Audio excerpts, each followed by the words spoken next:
Good morning, everyone. This is Dhanalakshmi, Assistant Professor from Tripoli Department of RMD Engineering College. In this session, I would like to discuss about signal flow graph. In short, we will call it as SFG. This is actually the significant part of our control systems. As we know that in control systems, our unit 1 is all about deriving the transfer function of the given system. So in that, the signal flow graph is a very important, significant methodology to obtain the transfer function. So we have another methods also, other techniques like a block diagram reduction. So many techniques we have. So in that, the signal flow graph is a significant one. So let me discuss signal flow graph in this session.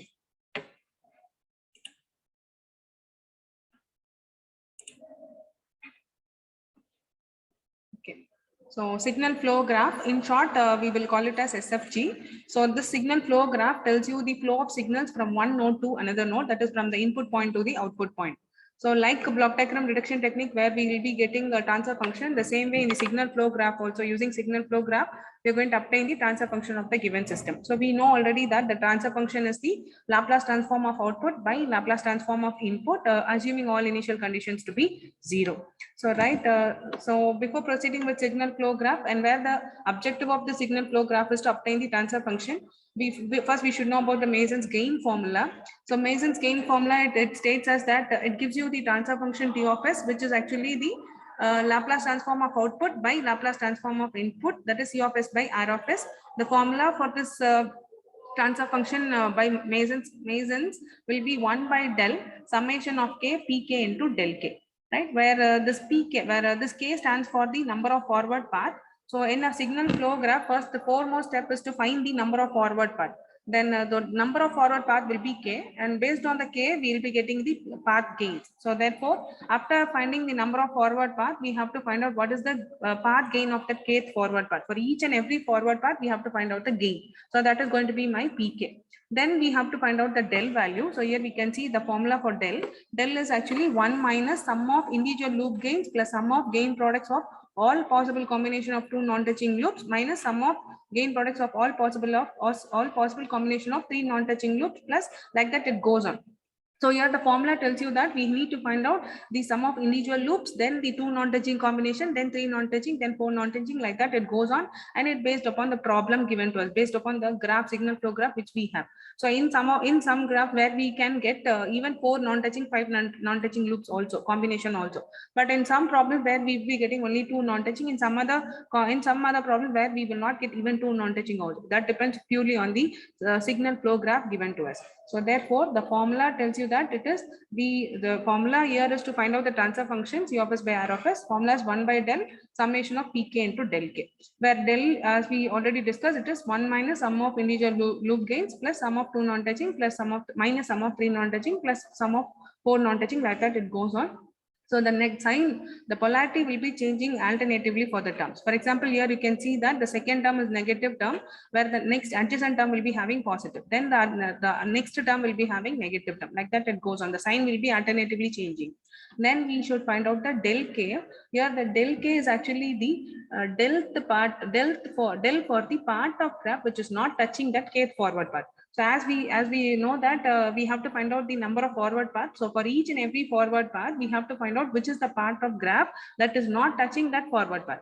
So for that part of graph, we have to find out the del. So our work is here to find out what is the part of graph that is not touching that kth forward path, right? Then that part of graph has to be segregated, and then for that part of the graph we have to find out the del value. So that is actually the del k. So I think we can go for a problem so that we can understand better. So here I've taken a problem. So this is the signal flow graph given. So here we can see that it is having nodes from 1 to 6. So it is moving from 1 to 2 with gain G1. So for each and every path, the gain is denoted here. So 1, 2, 3, from 2 to 3, from 3 to 4, 4 to 5, 5 to 6. So this is the signal flow graph given. So now the first step of doing signal flow in order to get the transfer function is we need to find out what is k. K is nothing but number of forward paths. So let us identify the forward path. So here you can see that the first forward path will be from 1 to node 1 to 2, 2 to 3, 3 to 4, 4 to 5, and 5 to 6. Yeah, so therefore let me take this as my first forward path, which is from node 1 to 6. So that is what here redrawn here, 1 to 2, 2, 3, 2 to 3, 3 to 4, 4 to 5, and 5 to 6. Let me take this as my first forward path. And for this forward path, we have to find out the gain. That is actually the P1. It is written here. You can see the first forward path gain is P1, because here, in order to get the gain, what we have to do is we have to get the product of all the gains in that particular forward path, right? So in this forward path, if you see, the gains are G1, G2, G3, G4, and G5. Right. So therefore, in order to get the gain of that forward path, we have to get the product of all the gains here. So therefore, G1, G2, G3, G4, G5 will be the gain of the first forward path. Similarly, we have to find out, we have to check, do we have any other forward path? So here in this problem, if you check here, you can see that from node 1 to 2, 2 to 3, then from 3 to 4, there is a direct jump from 3 to 4, from 5 to, then from 5, there's a path going for 6, right, to the node 6. So that is what we're going to take it as second forward path. So here you can see the second forward path is from 1 to 2, 2 to 3, then from 3 to directly it is jumping to 5, and 5 to 6. So this is another forward path. We can find it in the signal flow graph. So let me take this as my second forward path. Again, for the second forward path, I have to find out the gain. So for each and every forward path, we have to find out the gain. So here for the second forward path, the gain will be again product of all the gains in that particular forward path. So therefore, here the gains are G1, G2, G6 into G5, because here you can see 1 to 2, the gain is G1. From node 2 to node 3, there is a gain of G2. Then from 3 to node 5, there is a gain of G6. Then from 5 to 6, the gain of G5. So what I have to do? I have to get product of all the gains. So therefore, my P2, that is a gain of the path, second forward path P2 will be G1, G2, G6, G5.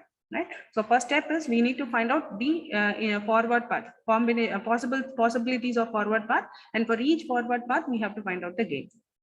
Then the second step is we have to find out the total. We have to find out the possible individual loops available in the signal flow graph. So again, go back to the graph and check whether how many loops individual loops you can find out here. That is single loops you can find out here. So from the graph, by observing the graph, we can find out the loop 2 to 3, right? This loop. Let me take this as my loop 1, because you can see that loop is a one where we know that if it starts from a particular node, it should end up at the same node without crossing any node more than once. That is actually the definition of loop, right? So therefore, we can get a loop where it is starting from node 2, it is moving to node 3, again back to node 2. So therefore, this is actually a loop, right? So I can take this as my first loop. Similarly, the second loop will be from 3 to 4, again from 4 to back again to 3. This is actually the second loop. Then we have one more loop from 4 to 5. From 4 to 5, then again from 5 to back to 4. So this is actually the third loop. So loop 1, loop 2, loop 3. And apart from these 3 loops, we also have one more loop, that is from node 3 to 5, then from 5 to 4, then from 4 to 3. Is that clear? So the fourth loop is again from 3 to 5, then from 5 to 4, then from 4 to 3. So this is actually the fourth loop.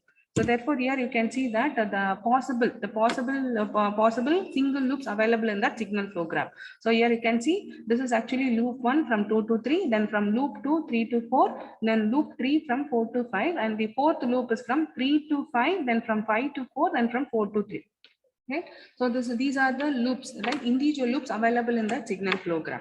So again, for these individual loops, we have to find out the gain. For each and every loop, we have to find out the gain. So again, for getting gain, what we have to do, we have to product all the gains in that particular loop, right? So for the first loop, if you take P11, right? P11 is the first loop gain, and the first loop gain will be G2 into H1. Forward path gain is G2, and the feedback gain is H1. So therefore, to get the gain of this particular loop, I have to get the product of G2 and H1. Similarly, you find out the loop gain of second loop. That is, for second loop, the gain will be G3 into H2. Just get the product of gains in that particular forward path as well as in the feedback path.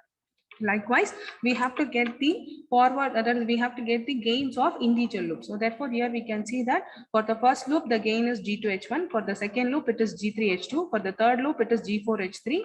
And for the fourth loop, you can see that the gain will be G6 into H3 into H2, right? So from 3 to 5, the gain is G6. From 5 to 4, it is H3. Then from 4 to 3, it is H2. So multiplying all the gains will be giving you fourth loop gain will be G6 into H2 into H3. So like this, we have to get the gains of individual loop.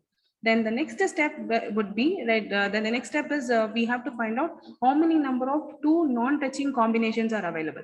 Just go back to the loops and just check whether you have any two non-touching loops available. Right. So if you check here, if you check with the, if you take the first loop and if you're going to check with the other three loops, if you're going to check with the second loop here, we can see that the node 3 is common in both loop 1 as well as in the loop 2, which means that they both will be touching each other, right? If you say the loops are not touching, which means that it should not have any common node, right? So therefore, if I'm going to check the loop 1 with loop 2, here we can see that it is having common node as 3. So therefore, they will be touching. Similarly, if you check with the loop 1 and loop 3, here we don't have any common node. So therefore, damn sure we can say they are not touching. So therefore, the loop 1 and loop 3 are not touching. So therefore, we got one combination of two non-touching loops. Again, if you check with the fourth loop, again, there's a common node 3 available. So they will be touching each other. So comparing all the four loops, you can see that the loop 1 and loop 3 are not touching. So we get one combination of two non-touching loops. Right. So there is only one non-touching loop, that is loop 1 and loop 3. So again, to get the gain of this two non-touching combination, we have to multiply all, we have to get the product of all the gains here. So when you get the product of all the gains, G2 into G4 into H1 into H3. So that is actually the gain of the two non-touching combination, right? So only one two non-touching combination is available.